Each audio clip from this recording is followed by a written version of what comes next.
Welcome everyone to my mythological video. Travel with me back in time to ancient Egypt, one of the most powerful and inspirational empires of the ancient world.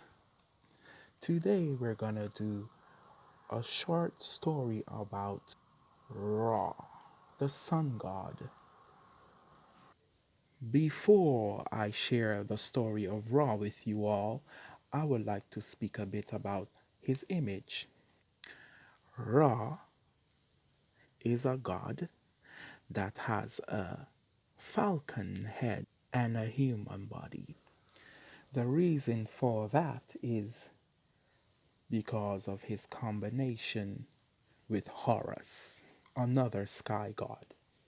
On top of my head, I'm wearing a solar disc. Well, it's supposed to look like one, but it's not actually.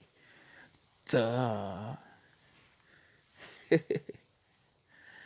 And there's a cobra as well, and the cobra represents Ra's eye.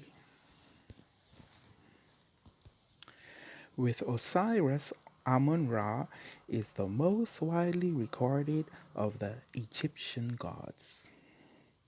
As the chief deity of the Egyptian empire, Amun-Ra also came to be worshipped outside of Egypt, according to the testimony of the ancient Greeks.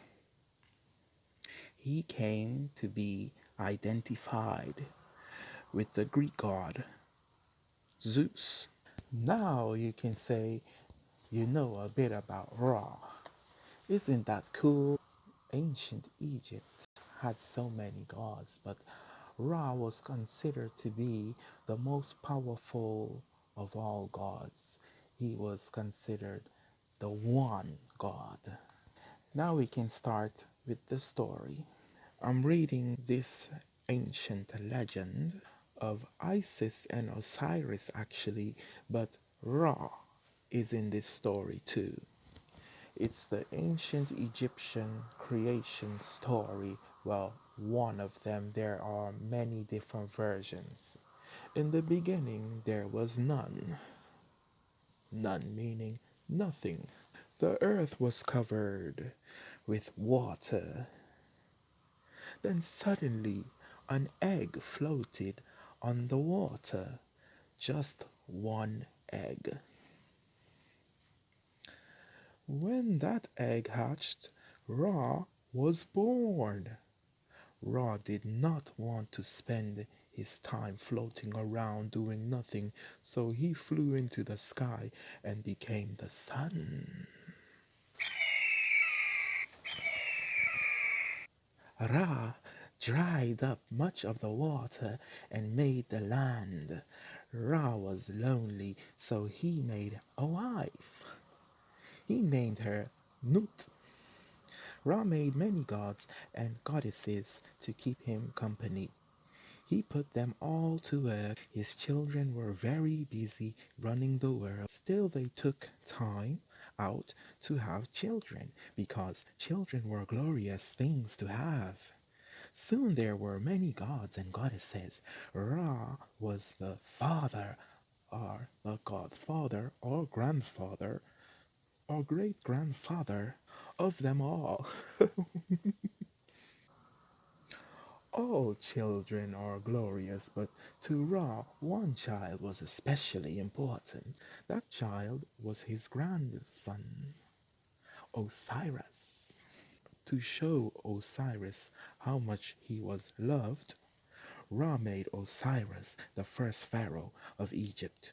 Osiris married Isis, his one true love, and the king Osiris and Queen Isis settled down quite happily with their son Prince Horus. Set was very jealous. Why should Osiris be named Pharaoh and not him? Set killed his brother Osiris.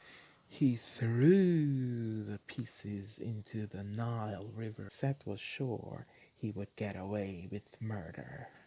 Isis soon heard what Set had done. She brought these pieces to her good friend Anubis. Anubis managed to put the pieces of Osiris together again, but he did not have the power to bring him back to life. When the great Ra heard about it, he was furious. He gave Osiris a new job, an even better one. He made Osiris the god of the dead, which was the most important job of all. Osiris could rule over the land of the dead and be dead himself. So things worked out very well, or so Ra believed. When the young Prince Horus heard what his uncle had done, he tracked down his uncle Set and murdered him. Isis was grateful to her friend Anubis, and to her son Horus, and to her grandfather Ra, but nothing anyone could do would bring Osiris back to her.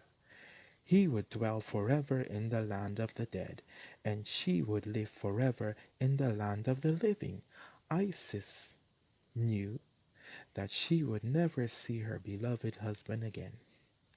From then on, and even today, once a year, Isis travels to the riverbank, remembering and dreaming.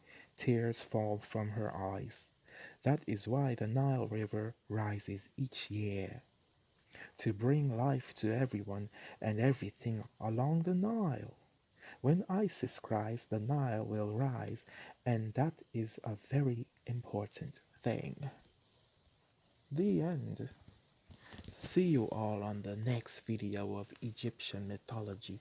Well, who knows, next time it might be Greek mythology or something else. We'll just see. Go with the flow. Go with the flow, go with the flow, go with the flow.